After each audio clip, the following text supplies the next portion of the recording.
Contoh, kalau kita masih remaja, kita jatuh cinta kepada pasangan kita, bagaimana?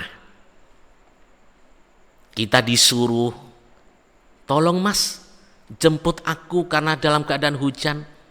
Saking cintanya kita, tidak peduli hujan, tidak peduli petir, tidak peduli angin, kita berangkat ingin bertemu yang kita cintai.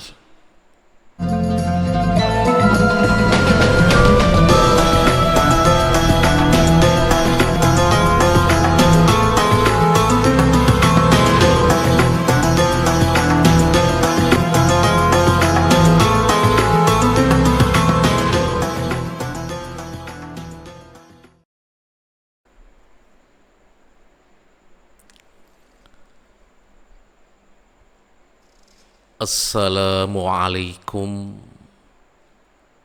warahmatullahi wabarakatuh. Bismillahirrahmanirrahim. Alhamdulillahilladzi huwal ahad al-wahidus somadu yahdi lirrasyad alladzi lam yalid wa lam yulad wa lam yakul lahu kufuwan ahad. Allahumma ya aliyyu ya azim, Salli ala sayyidina Muhammadin dil qadril azim wa ala alihi wa sahbihi wa barik wa sallim wahdina wa binas syiratal mustaqim. A'udzu billahi minasy syaithanir rajim. Bismillahirrahmanirrahim. Wa idh ta'adzana rabbukum la in syakartum la azidannakum wa la in kafartum inna azabi lasyadid. Sadaqallahul azim. Amma ba'du.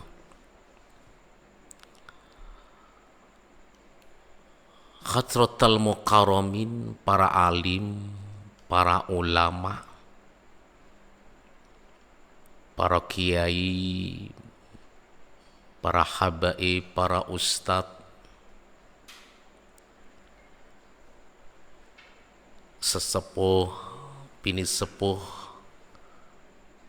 hadirin, hadirat, dimanapun Anda berada dalam channel Alam Hikmah yang saya taati dan saya hormati.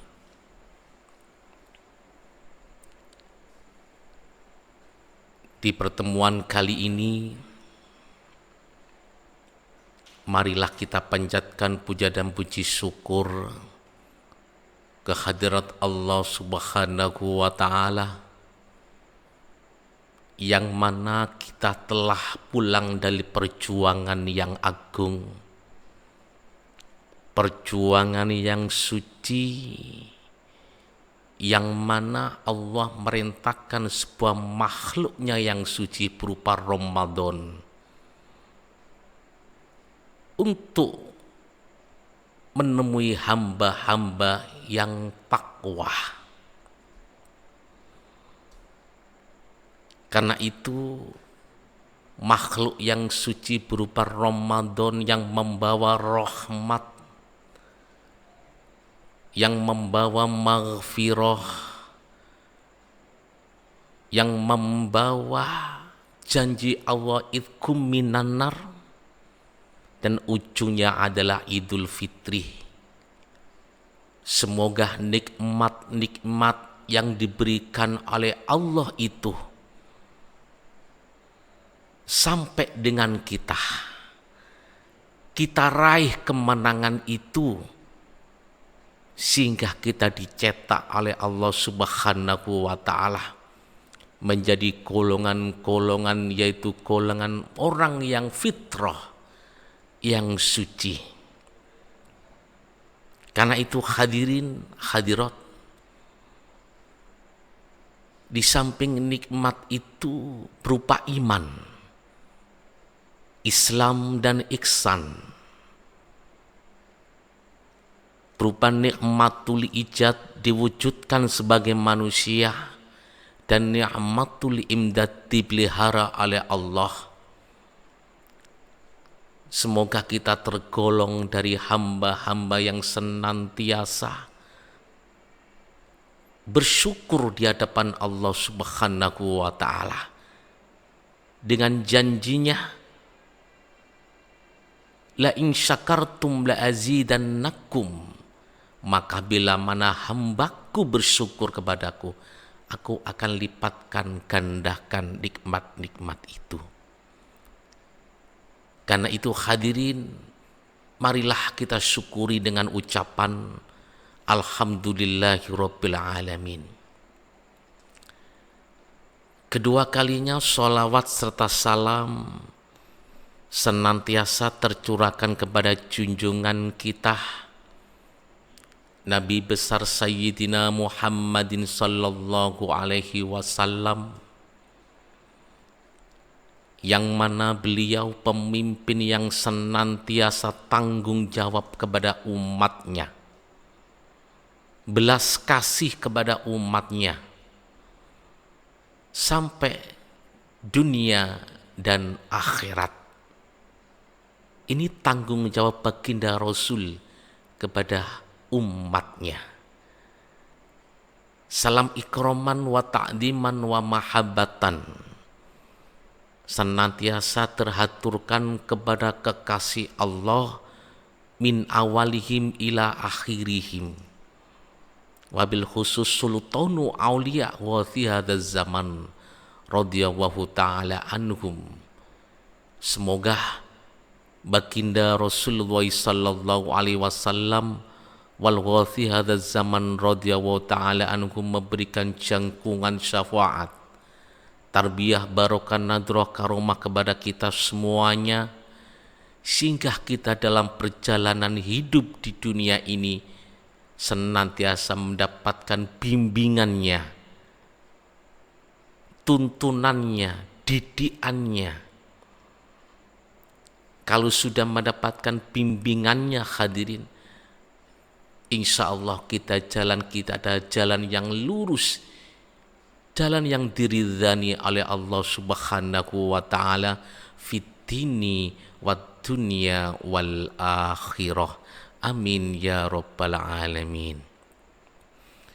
Ma'asyiral hadirin hadirat dimanapun Anda berada yang saya hormati,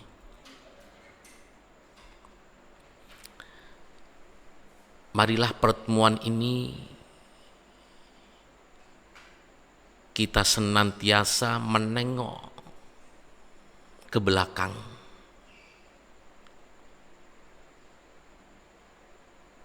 yang mana kita sudah pulang dari perjuangan yang suci,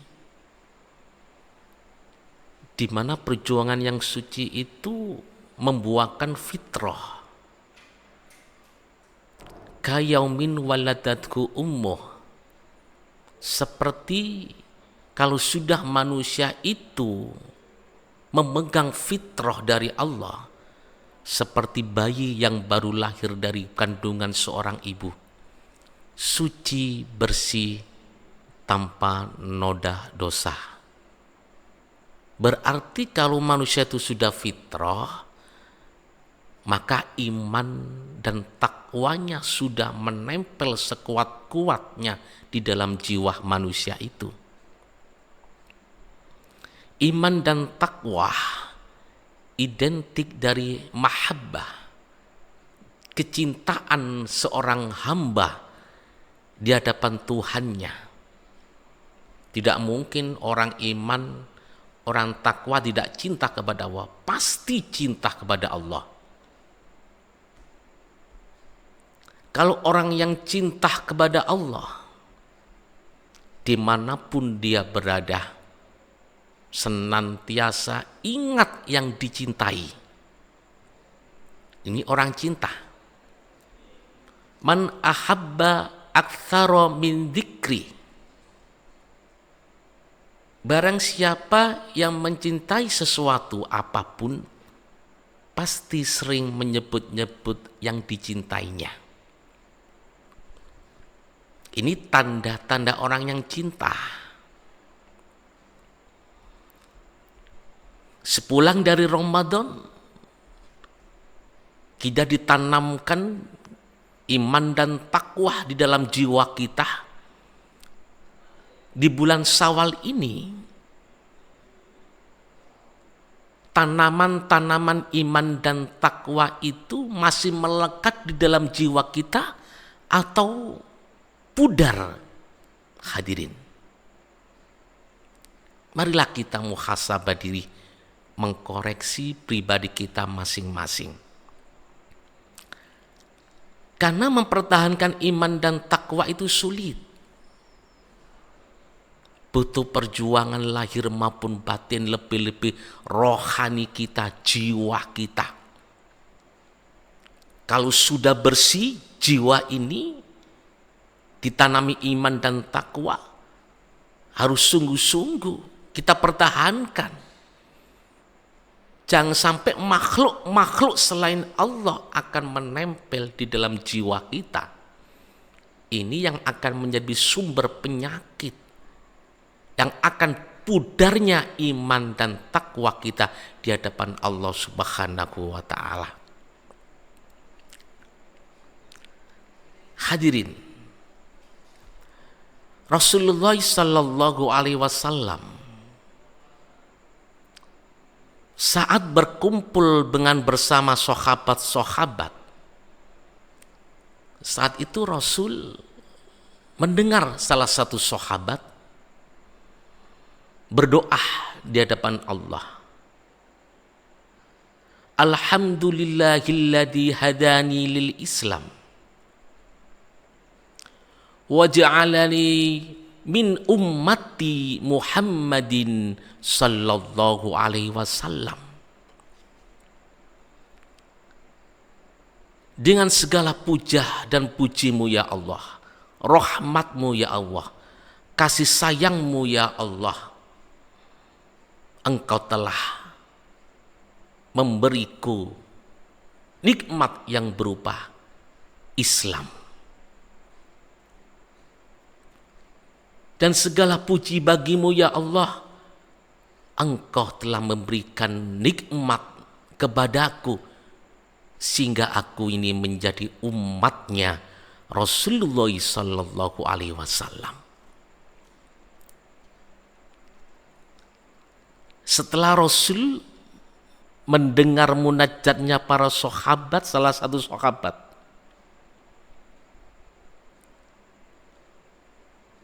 Rasul menjawab, syakarta azimah, syakarta azimah.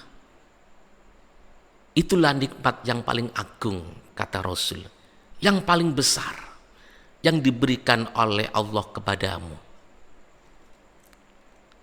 Hadirin, nikmat iman, nikmat Islam, itu nikmat yang paling besar kedudukannya, yang diberikan Allah kepada hamba-hambanya. Kita lihat, nengok ke belakang, bagaimana perjuangan Nabi dan Rasul yang dahulu untuk memperjuangkan umat-umatnya sehingga bisa iman dan takwa di hadapan Allah Subhanahu wa ta'ala. Perjuangannya butuh ratusan tahun untuk mengajak umat. Nabi Nuh, berapa umur Nabi Nuh? sampai 900 tahunan wakilah mengajak umatnya untuk iman dan takwa di hadapan Allah. Tapi sayangnya perjuangannya itu, putranya sendiri Kan'an tidak beriman di hadapan Allah Subhanahu wa ta'ala. Dan Nabi Musa berjuang untuk mengimankan Fir'aun dengan mulai kata-kata yang lemah lembut. Itu tidak mempan. Sampai kata-kata yang kasar berujung peperangan untuk mengajak Fir'aun beriman. Tapi sayangnya ujungnya tidak beriman di hadapan Allah Subhanahu wa ta'ala. Sampai meninggal ujungnya tidak beriman. Nabi Ibrahim yang mana berjuang untuk umat-umatnya, dan sayangnya pamannya sendiri tidak beriman di hadapan Allah Subhanahu wa ta'ala. Nabi Yunus yang mana perjuangannya itu ya ratusan tahun. Istrinya pun tidak beriman. Nabi kita Muhammad sallallahu alaihi wasallam berjuang, setiap pintu para sahabat diketuk, dijak untuk beriman, bertakwa di hadapan Allah, sampai di kota Taif dia berjuang untuk mengajak umat-umatnya beriman. Dia dilempari batu sampai berdarah, berkecucuran darah Rasulullah. Pamannya sendiri Abu Lahab itu pun tidak beriman di hadapan Allah Subhanahu wa ta'ala. Sehingga Rasul kalau membaca surat Al-Lahab bersedih. Sahabat-sahabat pun kalau membaca surat Al-Lahab, Al-Quran, surat Al-Lahab di hadapan Rasul jarang hadirin. Karena takut Rasulullah bersedih mengingat pamannya sendiri itu pun belum beriman di hadapan Allah Subhanahu wa ta'ala. Inilah hadirin perjuangan Nabi dan Rasul, itu pun mengajak umat-umatnya beriman sangat sulit, lahir dan batin. Dan kita sudah ditakdirkan oleh Allah menjadi umatnya Rasulullah sallallahu alaihi wasallam, diberikan iman, ditunjukkan syafaat berupa iman, Islam, ihsan. Marilah kita pegang sungguh-sungguh, kita rawat sungguh-sungguh amanah yang diberikan oleh Allah Subhanahu wa ta'ala. Karena iman dan takwa itu bukan letaknya di akal dan pikiran. Sahabat bertanya, ya Rasul, hakikatnya orang yang takwa iman itu bagaimana? Sampai menunjuk dadanya, at-taqwa hahuna, at-taqwa hahuna, sampai 3 kali. Itu menunjukkan takwa iman itu letaknya di dalam jiwa, di dalam dada kita, kolbu, hati, bukan akal dan pikiran, bukan lamunan.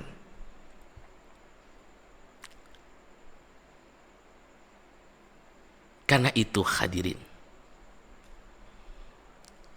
kalau iman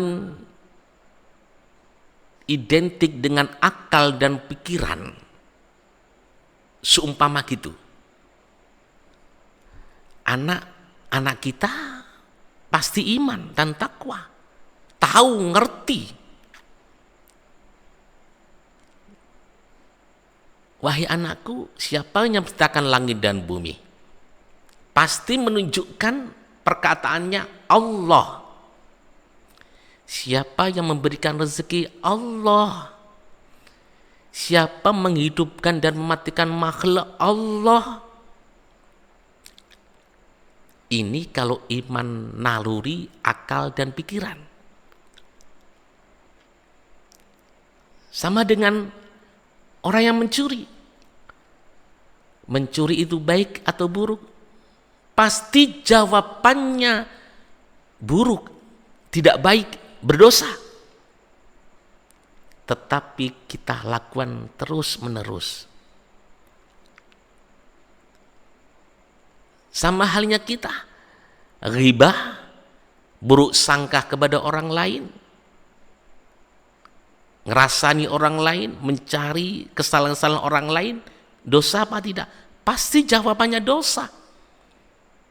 Pasti itu. Kenapa kok kita lakukan setiap hari?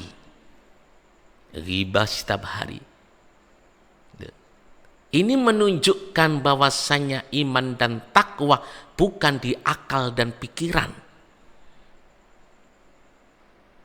tetapi iman dan takwa di dalam jiwa kita. Karena itu Rasulullah sallallahu alaihi wasallam pernah ditanya oleh para sahabat, "Ya Rasul, orang yang hakikatnya beriman itu yang dekat di hadapan Allah, yang senantiasa cinta di hadapan Allah, mahabbatullah di hadapan Allah itu bagaimana ya Rasul?"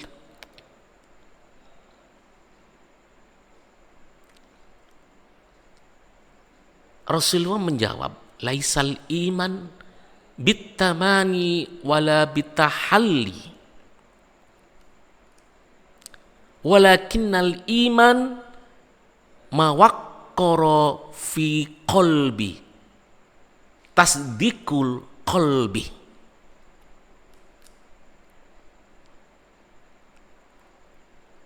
Iman itu tidaklah seperti di dalam akal dan pikiran, lamunan. Bukan itu yang dikatakan iman. Tetapi mawaqqara fi qalbi, jiwa, kesadaran di dalam jiwa yang paling dalam, itulah iman, hadirin. Karena itu yang pertama kali yang saya bahas tadi adalah iman itu identik dengan mahabbah, cinta kepada Allah, cinta kepada Rasul. Malah ditegaskan oleh Allah Subhanahu wa ta'ala di dalam surat At-Taubah. Diterangkan, kalau saya bacakan panjang hadirin, saya akan artikan. At-Taubah ayat 24, itu tegas Allah, katakanlah wahai Muhammad, berarti memperingatkan kita semuanya sebagai umatnya Rasulullah sallallahu alaihi wasallam. Jika bapak-bapak kamu sekalian dan anak-anak kamu sekalian dan saudara-saudara kamu sekalian dan suami atau istri kamu sekalian dan keluarga kamu sekalian dan harta benda kamu sekalian kumpulkan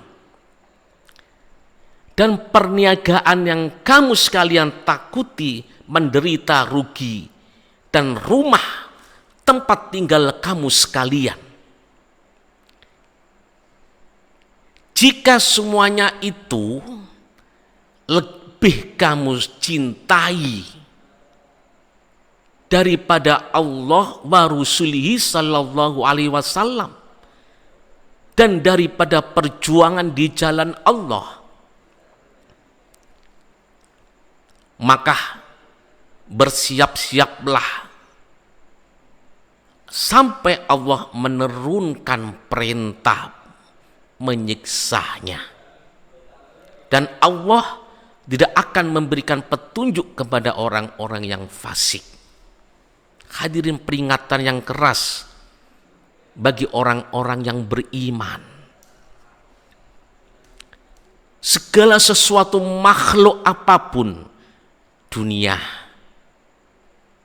diri kita, semuanya seisinya ini, itu lebih kita cintai daripada Allah, Rasul dan perjuangan, maka Allah akan memberikan azab kepada kita. Hadirin, Masya Allah. Karena itu dikatakan la yu'minu ahadukum hatta akuna ahabba ilaihi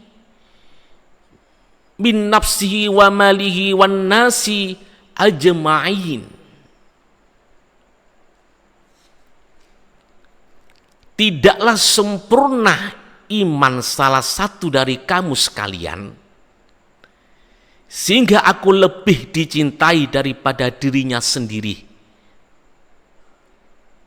dan manusia semuanya. Bagaimana dengan kita, hadirin? Iman dan takwa itu harus konsisten. Jangan sampai kita aman dan takwa itu cuma imitasi. Perkataan dan perbuatannya tidak sama. Bahaya. Perkataan kita mengaku iman. Di mana-mana kita berjuang, yang bicarakan iman. Tapi sayangnya perbuatan kita, al-fakir pun sendiri, tidak mencerminkan orang-orang yang beriman, bertakwa di hadapan Allah Subhanahu wa ta'ala. Bahaya orang yang munafik itu.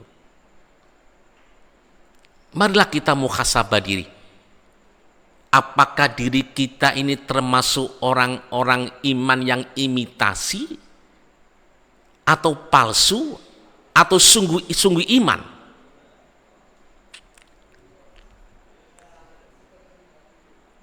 Kita contohkan, hadirin.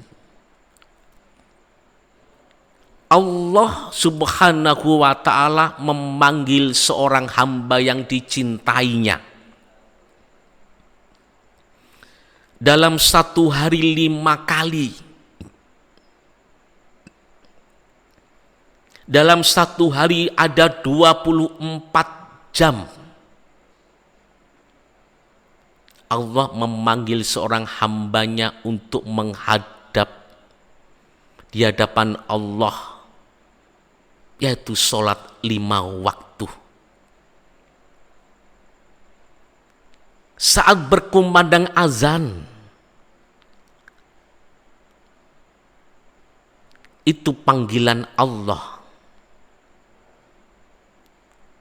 Saat itu hati kita kemana, hadirin? Terketukkah atau kita menganggap remeh? Atau kita lupa bahwa itu panggilan Allah? Mohon maaf, mari kita belajar bersama-sama. Saya pun belajar untuk mempertahankan iman. Panggilan Allah, Allahu Akbar, hayya 'alas sholah. Kita dipanggil oleh Allah untuk menghadapnya. Tapi sayangnya, hadirin, saya sendiri masih imannya masih imitasi. Mengulur-ngulur waktu untuk menghadap di hadapan Allah. Nanti saja, waktunya masih panjang, pekerjaannya saya masih banyak, belum selesai. Ini panggilannya Allah, kita tidak hiraukan. Tetapi kalau panggilannya sesama manusia, Masya Allah, tepat waktu kita. Tepat waktu. Tidak mengenal situasi panas atau hujan atau angin, kita terjang. Panggilan kerja, dipanggil oleh atasan kita, pasti tepat waktu. Pasti itu hadirin. Tetapi kalau panggilannya Allah senantiasa kita tidak hiraukan sama sekali, apakah kita pantas mengaku-ngaku iman di hadapan Allah Subhanahu wa Ta'ala? Hadirin, jauh hadirin.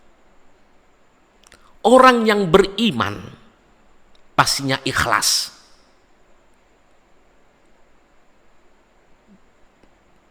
tidak mau mencari imbalan. Ini orang yang beriman.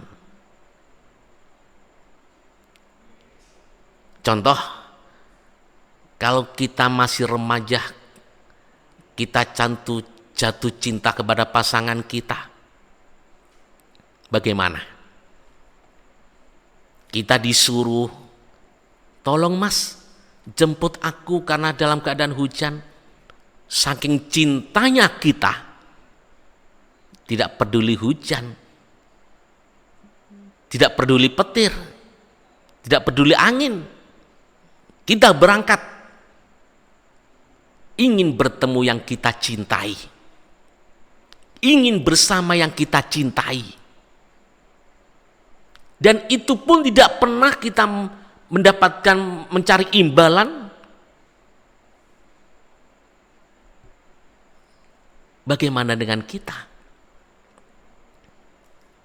Ini orang cinta, pasti ridho, pasti ikhlas, apapun bentuknya yang mengenai dirinya. Kalau sudah cinta,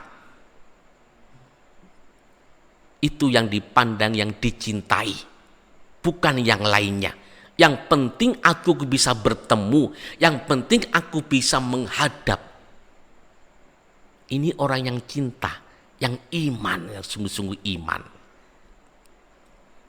Kalau kita kan tidak, hadirin. Kita dipanggil oleh Allah untuk menghadap, tetapi kita masih mengharap. Mengharap pahala yang besar, mengharap nanti masuk surga, mengharap nanti tidak dimasukkan neraka, mengharap kepingin dipuji orang, dihormati orang. Kita senantiasa mudah bersedekah, ingin dikatakan orang yang dermawan. Inikah yang dinamakan iman, hadirin? Masih ada pamrihnya? Bukan. Ini termasuk imitasi, masih ingin mendapatkan pahala, mendapatkan imbalan dari Allah. Hakikatnya orang yang beriman tidak menginginkan seperti itu, tapi orang yang beriman cuma satu, ingin diridhani oleh Allah Subhanahu wa Ta'ala. Ini hadirin, ingin ridhonya Allah. Nabi Adam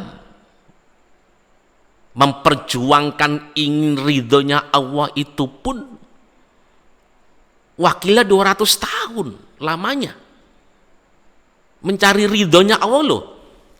Nabi Adam 200 tahun dengan beristighfar, Rabbana dolamna anfusana wa illam taghfir lana wa tarhamna lanakunanna minal khosirin. Menangis bercucuran air mata.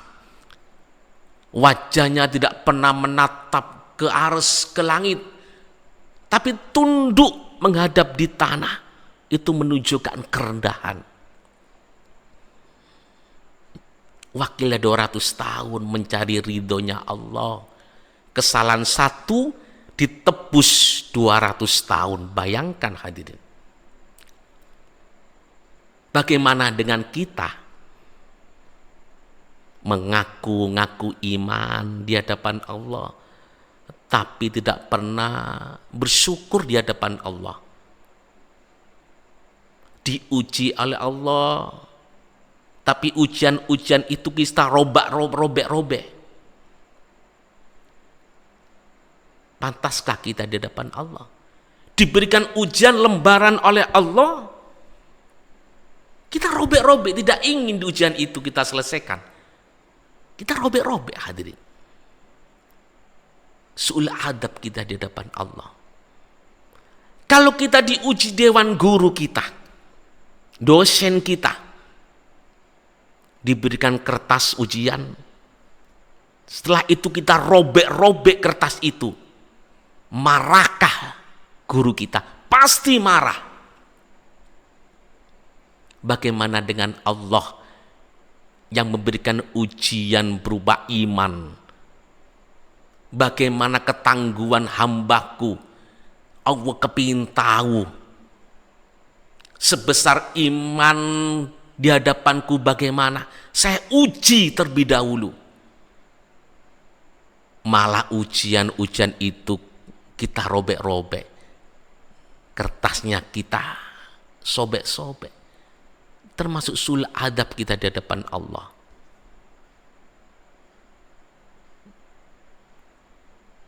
Kita diberikan ujian, kita tidak ridho. Mohon Al-Fakir pun sering hadirin ngersuloh. Itu sudah pembawaan hidup manusia.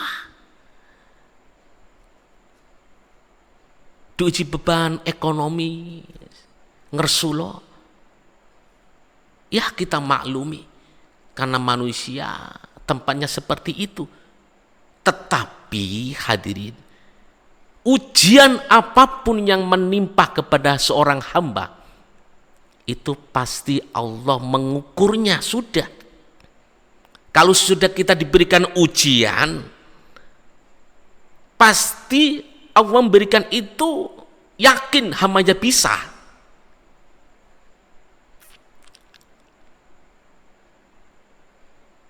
Tapi kita putus asa dengan ujian-ujian dari Allah Subhanahu wa Ta'ala. Karena itu hadirin, marilah kita belajar dan belajar untuk menghidupkan iman dan takwa kita di hadapan Allah. Salah satu untuk menghidupkan iman dan takwa di hadapan Allah, karena sumbernya iman di dalam jiwa. Pastinya jiwa ini jangan sampai terkotori noda. Ini yang pertama kali.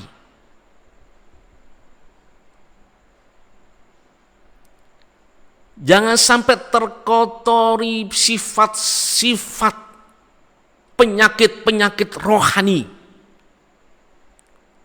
Kalau hati kita kepingin iman dan takwa, karena sumbernya di dalam jiwa.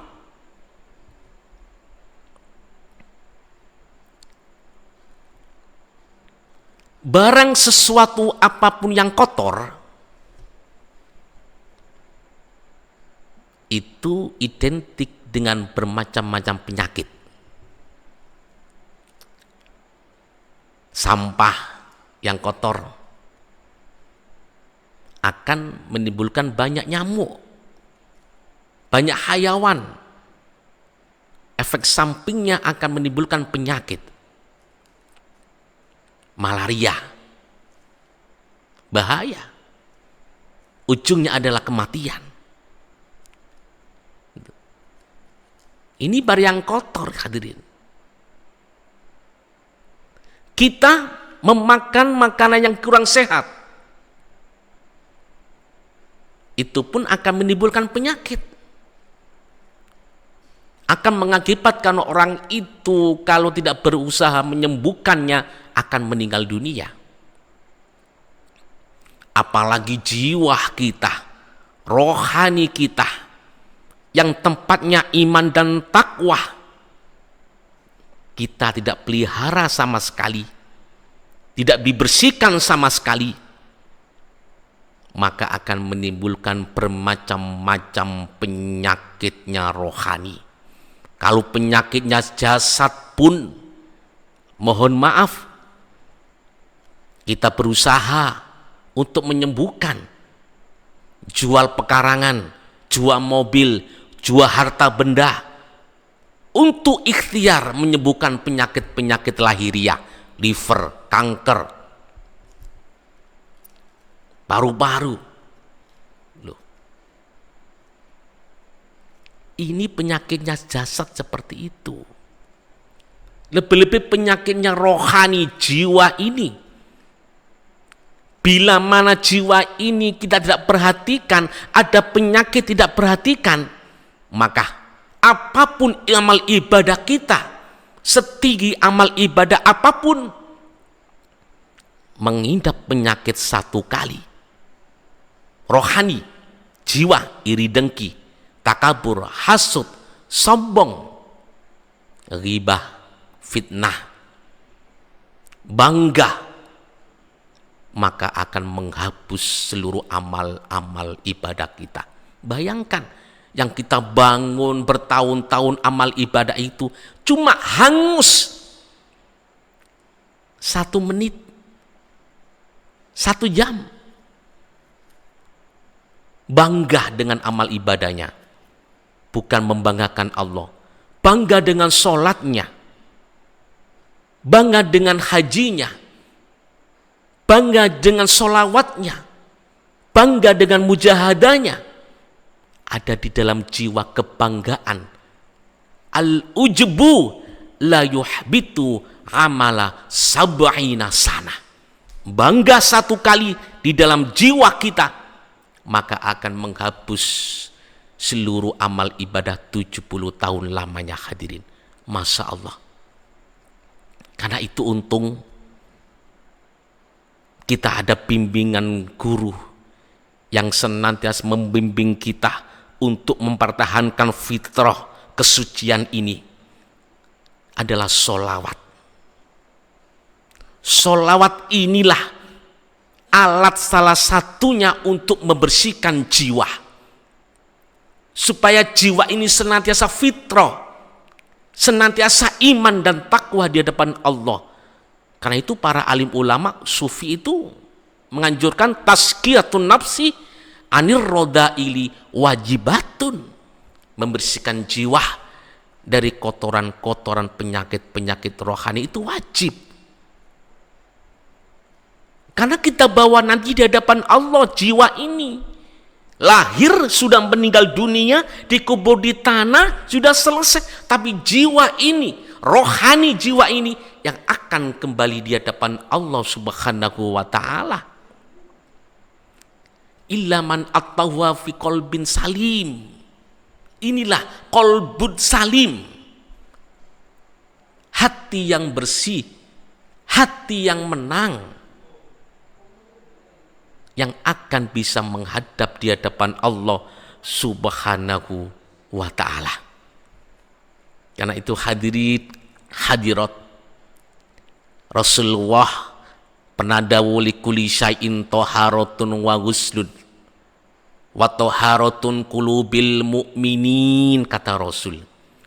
Segala sesuatu ada alatnya untuk mensucikan jiwa, apalagi jasad kita, kotoran-kotoran badan kita ada alatnya. Pakaian kita kotor ada alatnya, apalagi jiwa kita. Qulubil mu'minin. Apa ya Rasul untuk membersihkan jiwa orang-orang yang mukmin itu? alayya sholah, kata Rasul, memperbanyaklah sholawat kepadaku. Karena sholawat itu adalah bisa membersihkan jiwa kita. Membersihkan jiwa kita sehingga kita bisa wusul ma'rifat di hadapan Allah. Jiwa kita bisa iman dan takwa di hadapan Allah, sehingga fitrah ini senantiasa kita bawa nanti di akhirat. Qalbun salim, hati yang tenang, hati yang senantiasa bergendelan langsung di hadapan Allah, hati yang senantiasa bersama-sama Allah terus. Kalau hati yang bersama-sama Allah terus, maka orang itu akan tenang, tidak ada rasa risaunya, karena bersama-sama Allah. Sama halnya manusia, anak kecil dengan ayahandanya, permasalahannya anak-anaknya itu akan ditanggung ayahnya, sehingga anaknya itu tidak resah, tenang, karena ada yang menanggungnya, karena cintanya kepada ayahandanya. Sama dengan kita, kalau sudah orang iman, cintanya sungguh-sungguh cinta kepada Allah, maka hidupnya akan tenang. Hidupnya akan bersandar terus di hadapan Allah, menggantungkan terus di hadapan Allah Subhanahu wa ta'ala. Semoga kajian rutin ini yang bisa bertemu pada malam hari ini senantiasa kita jaga, lebih-lebih iman dan takwa kita, hati kita jaga. Kita memperbanyak sholawat kepada baginda Rasulullah sallallahu alaihi wasallam dengan rintian, dengan kerendahan di hadapan Allah, dengan kerendahan di hadapan Rasulullah sallallahu alaihi wasallam.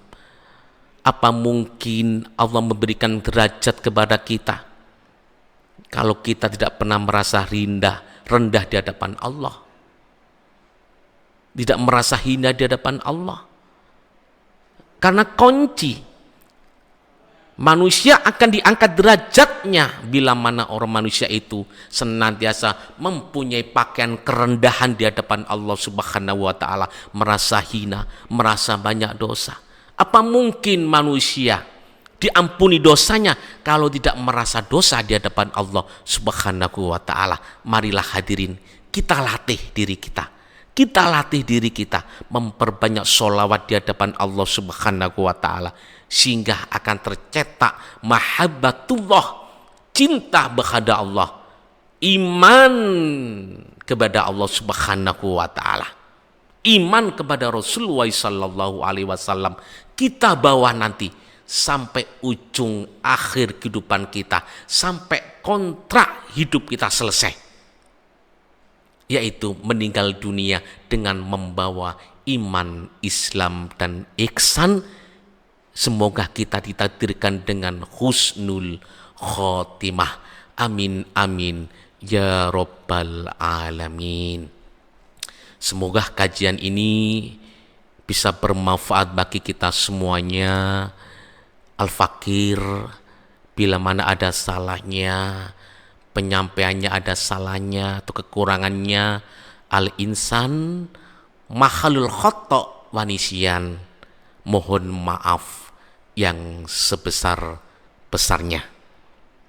Marilah kita tutup dengan munajat di hadapan Allah wa Rasuli sallallahu alaihi wasallam.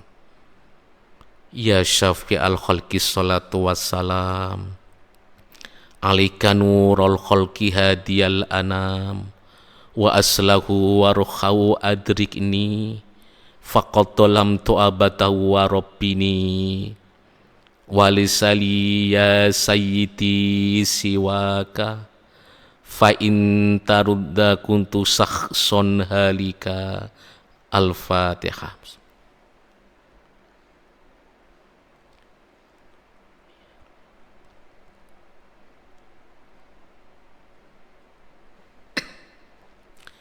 Semoga pertemuan ini insya Allah, kalau Allah bisa mentakdirkan kita bertemu kembali, kita akan lanjutkan kajian ini.